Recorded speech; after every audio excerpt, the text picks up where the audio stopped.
지나지 않았는데 다시 이 자리에 하나님을 예배하러 오니 반갑고 또 반가운데요. 옆에 있는 분들에게도 다시 한번 인사드릴까요? 반갑습니다. 3일 만에 만나니 더 반갑습니다. 네. 여러분들 요즘 연일 우리의 시선을 사로잡는 것이 있다면 무엇일까요? 네, 맞습니다. 자신 있게 말씀해 주시죠. 아무래도 파리 올림픽이지 않을까 싶습니다. 시차로 인해서 저희가 모든 경기를 찬찬히 살펴볼 수는 없겠지만요. 늦은 시간까지 또 기다리다가 보다 보면은 저희들에게 큰 기쁨을 주는 경기 결과를 마주하게 되기도 합니다. 어쩌면 그리 큰 기대를 하지 않았는데도 불구하고 우리 선수가 100번째 금메달을 안겨준 종목이 있죠. 최연소, 그리고 또 올림픽 신기록이라고 하는 기록까지 세우면서 큰 기쁨을 안겨다 준 종목이 있습니다. 그리고 역시나 효자 종목이라고 하는 양궁에서는 이미 남녀 단체전에서 금메달을 우리에게 안겨주었습니다. 여자 단체전에서는 올림픽 10연패라고 하는 대기록을 세웠죠. 1988년, 제가 태어나고 나서 1년이 지난 해였는데요. 벌써 37년 전의 일인데요. 88년에 처음 정식 종목으로 채택되고 나서는 한 번도 1위를 빼앗긴 적이 없다고 합니다. 이게 말이 쉽지 얼마나 그 자리를 지키기 위하여서 노력하고 수고하고 애썼을까요? 더 많이 노력하고 또 그 1위라는 자리를 한 해 한 해 더해갈수록 9연패 또 10연패라는 자리를 지키는 것만으로도 그 이름만으로도 부담감이 느껴졌을 것입니다. 그래서 저희가 열심히 응원하고 그리고 그 선수들의 노력에 대해서 치하해주고 싶은 마음이 들게 되는데요.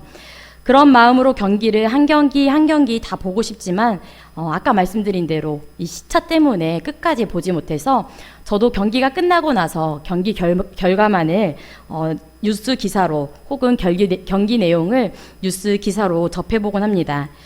오늘 말씀을 준비하다 보니 제 눈에 띄는 경기 내용과 경기 결과가 있었는데요. 공교롭게도 우리나라 선수가 치렀던 경기였습니다. 양궁 단체전을 마치고 난 후 어제부터는 남자 양궁 개인전 경기가 시작되었습니다. 올림픽의 경우 몇몇 종목은 개막식 전에 먼저 토너먼트 방식으로 진행되는 경기를 위해서 랭킹 라운드라는 것을 진행한다고 합니다. 이 랭킹 라운드는 쉽게 말해서 대진표를 짜기 위해서 기록 경기를 진행하는 것이죠. 점수를 매겨서 1위부터 64위까지의 순서를 매겨서 1위와 64위가 그리고 2위와 63위가 그리고 3위와 62위가 이런 식으로 대진표를 만들고 올림픽이 시작되면은 그 대진표에 맞춰서 선수들이 경기를 64강부터 32강 이런 식으로 대진표에 맞춰 토너먼트식으로 경기를 진행하는 것이죠. 1위 선수와 64위 선수가 경기를 맞붙게 되는 경기에서 우리나라 1위 선수였던 김우진 선수가 64강을 치르는 경기가 있었습니다. 아무래도 랭킹 라운드에서 64위에 머무른 선수가 1위 선수와 맞붙게 된다면 누가 더 긴장하며 경기에 임하게 될까요? 제가 선수의 입장은 아니지만 64위에 머물렀던 선수가 당연히 더 긴장하며 경기에 서게 될 것입니다.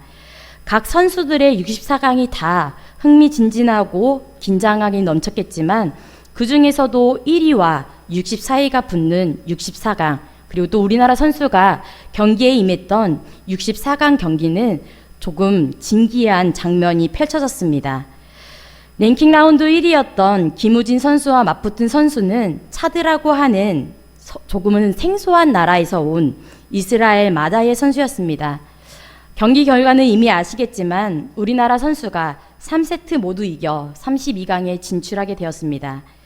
그런데 경기 내용 중 상대 선수가 올림픽에서는 이례적으로 보기 어려운 점수 1점을 쏘게 되는 상황이 발생하게 되었죠.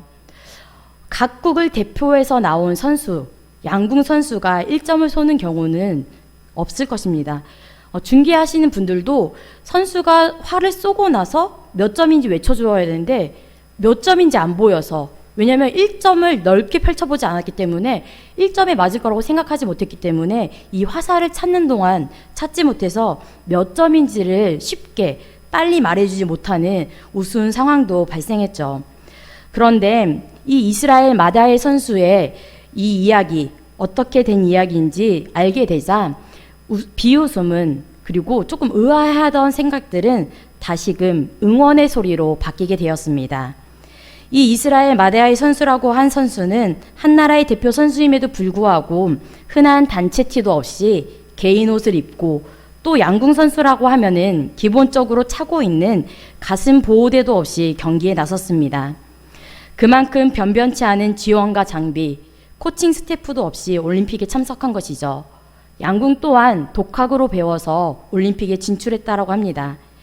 그럼에도 포기하지 않고 끝까지 경기에 임하는 이 모습을 보며 선수의 모습과 그 사정을 알게 된 후 많은 사람들은 응원과 격려를 아끼지 않고 계속해서 많은 스태프들이 붙어지기를, 많은 스폰서가 생기기를 바라며 응원의 소리를 이 선수에게 전해주었죠. 그러면서 이 장면을 보면서 제가 중요한 것은 정말 승패가 중요한 것이 아니라 이 올림픽 정신, 정말 선수들에게 중요한 것은 끝까지 포기하지 않는 마음이 중요하다는 것을 다시 한번 생각해 보게 되었습니다. 말이 있죠. 중요한 것은 꺾이지 않는 마음이 중요하다라는 말이 있습니다.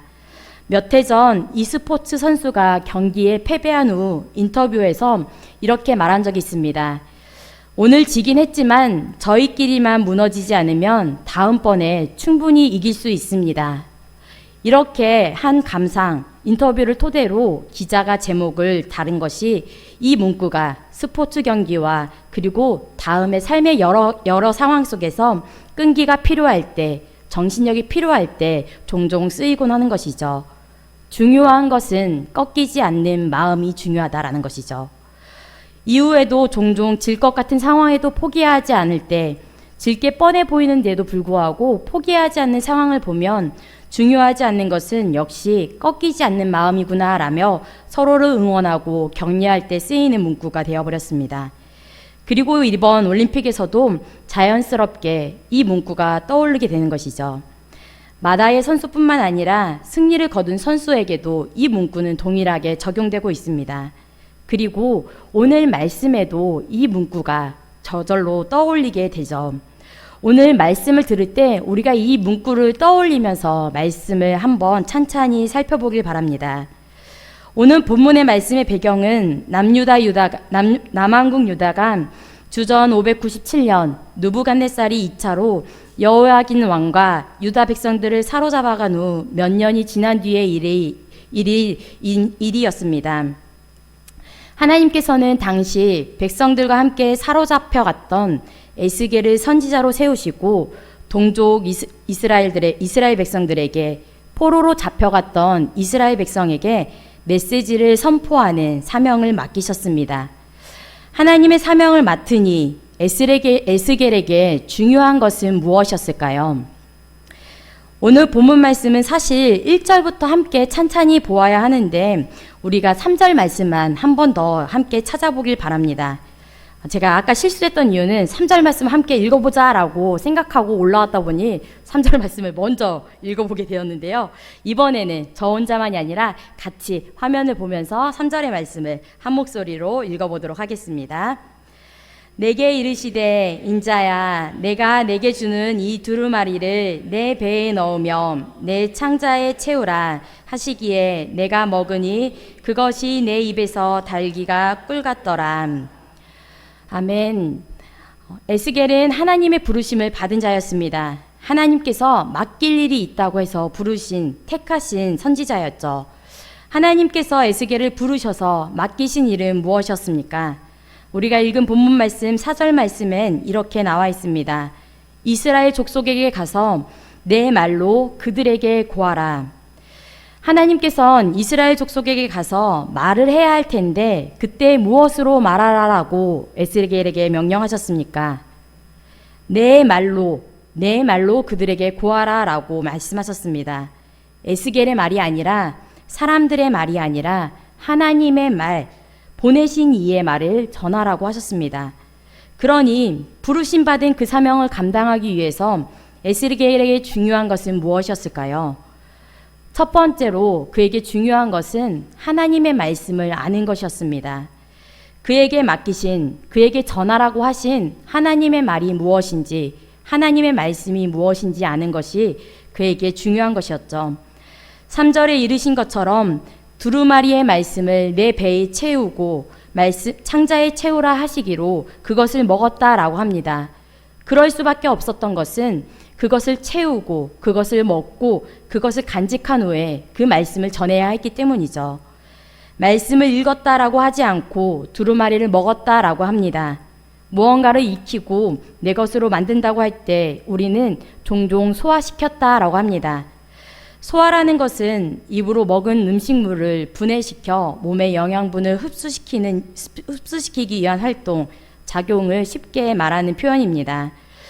음식물을 몸에 흡수시키는 것을 말하는 것이죠. 말씀을 먹으라 하신다는 것은 결국 하나님의 말씀을 내 몸 전체에 받아들이라는 행동, 말씀에 순종하라는 것, 그 말씀을 그대로 소화시켜서 내 것으로, 나의 것으로 만들라라고 하시는 것이죠.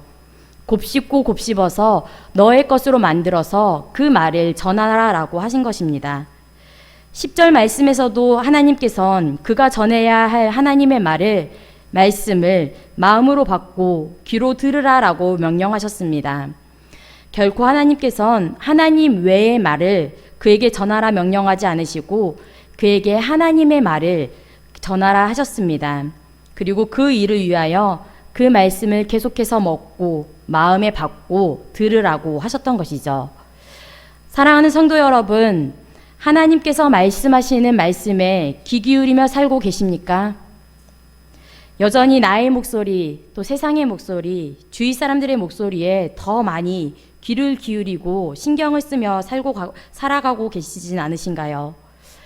우리의 마음과 우리의 귀, 우리의 시선이 주님의 말씀에 머물러 있길 소망합니다. 늘 주님의 말씀을 주야로 묵상하며 그 말씀의 맛과 그 말씀의 깊이를 깨달아 알아가는 저와 여러분들이 되길 소망합니다. 이렇게 하나님의 말씀에 깊이 기울였다면, 하나님의 말씀을 내 것으로 만들었다면, 두 번째로 맡기신 사명을 감당하기 위하여서 에스겔에게 중요한 것은 무엇이었을까요? 두 번째로는 행하는 것이 중요합니다. 언젠가 한번 경기를 앞두고 스트레칭을 하고 있는 김연아 선수에게 한 기자가 물어보았습니다. 스트레칭을 하면서 지금 어떤 생각을 하고 있습니까? 그때 김연아 선수가 어떻게 대답하셨는지 혹시 알고 계시는 분 계십니까? 무슨 생각을 하냐? 그냥 하는 거죠. 라고 하면서 대수롭지 않게 대답하는 장면이 전파를 탄 적이 있습니다.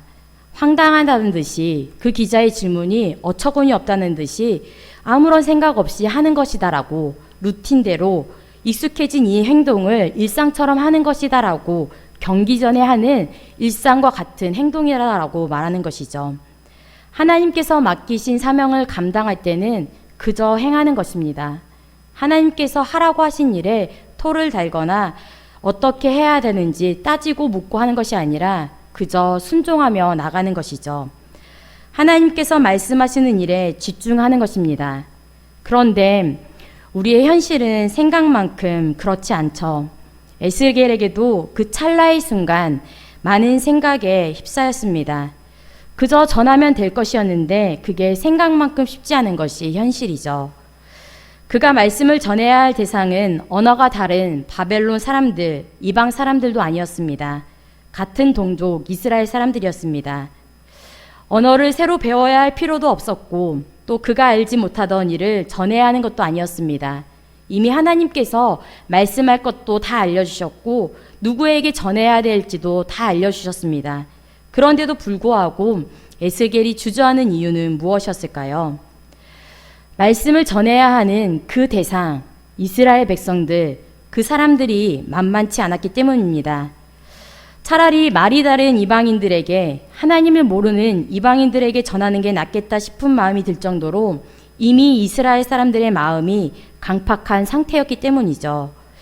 애초에 그들이 하나님의 말씀에 귀 기울일 상태가 아니었기 때문에 바벨론의 포로로 잡혀간 것이었습니다. 바벨론으로 잡혀갔음에도 불구하고 그들은 여전히 뉘우치지 않았고 더 하나님을 향하여서 원망하였고 불평하였고 그 안에는 낙심이 가득했습니다. 그러니 그 어떤 하나님의 말씀도 듣고자 하지 않았고 하나님이 말씀하셔도 들리지 않았던 것이죠. 이스라엘 백성들의 마음이 얼마나 강팍한지는 오늘 말씀 5절에서 7절 말씀을 통해서 살펴볼 수 있습니다. 바벨론 대 하나님이 아니라 이스라엘 백성 대 하나님인 상태였습니다. 그런 상황 속에서 에스겔이 하나님의 말씀을 이스라엘 백성들에게 전해야 했던 것이죠. 그러니 에스겔이 주저할 수밖에 없었던 것입니다. 그런 에스겔은 하나님께서 책망하거나 버려두지 않으시고 그를 격려하시며 이렇게 말씀하셨습니다.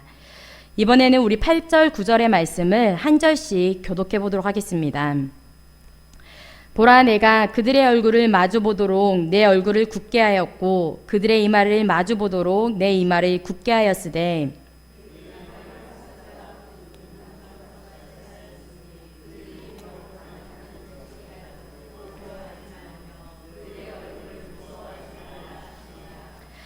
하나님께서 이마가 굳고 마음이 굳어 하나님의 말씀을 듣고자 하지 않는 이스라엘 백성들을 대항하여 에스겔의 얼굴 또한 그들의 얼굴을 맘먹도록 억세게 만들어 주실 것이라고, 이마도 바위돌보다 굳은 금강석처럼 만들어 주시겠다고 하십니다. 금강석이 무엇인가요? 다이아몬드라고 합니다. 그 어떤 보석보다도 강하다라고 하는 다이아몬드처럼 그를 만들어 주시겠다라고 말씀하시며 그들을 두려워하지 말라, 그들의 얼굴을 무서워하지 말라 격려해 주셨습니다.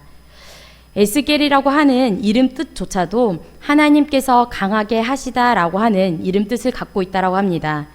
그의 이름 뜻 그대로 하나님께서는 그를 강하게 하셔서 하나님의 사명을 감당할 수 있도록 도와주시겠다라고 그를 격려하시며 그에게 맡기신 사명을 감당하라라고 말씀하고 계시는 것이죠.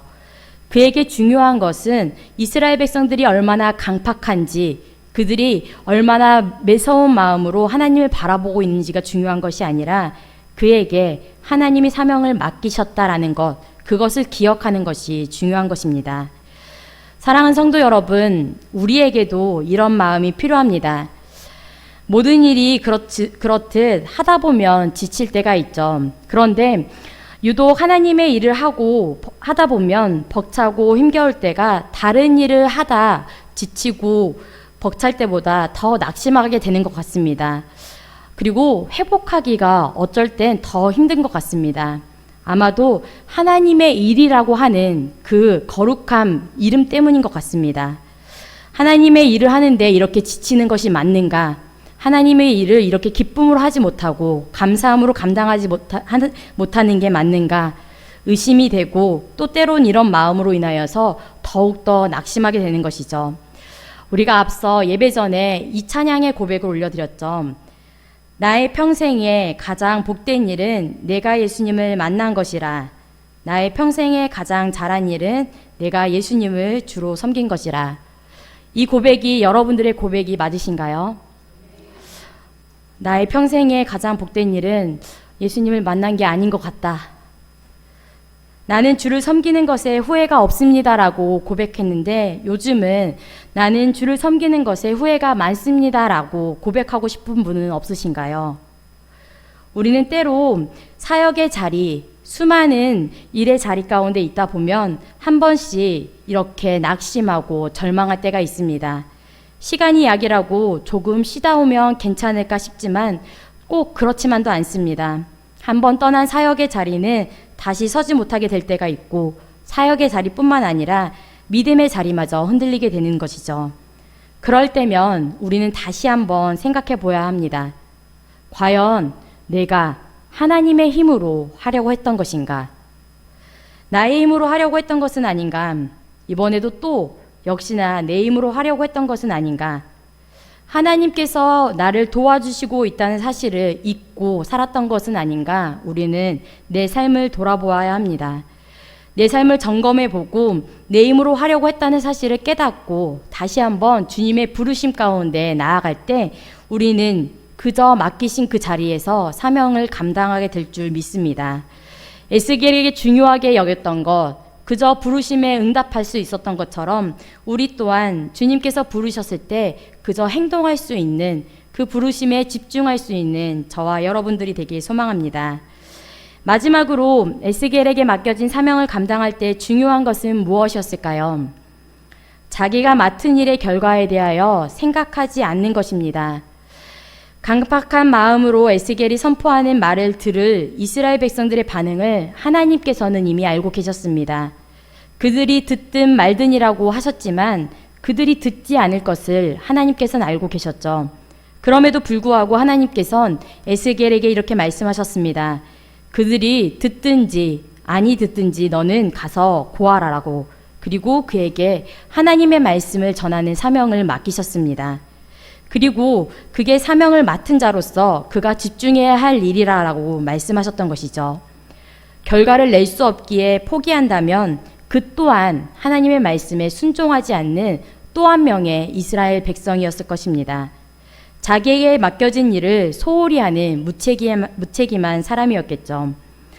주어진 경기를 승패와 상관없이 열심히 달려나가는 선수들을 우리는 격려하고 응원합니다. 그리고 때로 패배했을지라도 그런 선수들을 향하여 우리는 위로하고 또다시 기회가 있다라고 격려하죠. 반면 최선을 다하지 않는 선수들에게는 아무리 열심히 했다 할지라도 때론 비난이 가해집니다. 이처럼 사명을 맡은 자, 부르심을 받은 자들은 순종하는 자가 중요하게 여겨야 하는 것은 결과가 아니라 맡기신 일을 얼마나 최선을 다하는가입니다.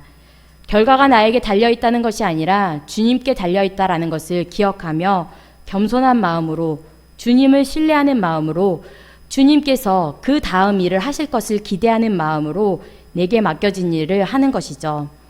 때로 내가 열매를 보지 못해서 보람차지 못하다라고 여길지라도 주님께서 하시는 일에 한 조각이 될 수 있다라는 마음으로 내게 맡겨진 일을 감당해 나가는 것이죠.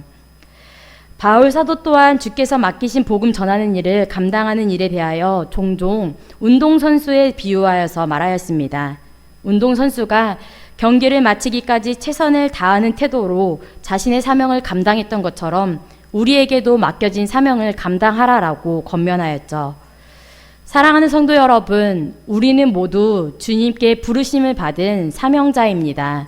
그리고 그 사명은 각 사람들마다 다르겠죠. 여러분들에게 주어진 그 사명을 이루기까지, 그 사명을 다할 때까지 포기하지 않고 주님께 순종하며 나아가는 저와 여러분들이 되길 바랍니다. 그러기 위해서 우리에게 중요한 것은 무엇입니까? 꺾이지 않는 마음. 근데 어떻게 꺾이지 않는 마음입니까?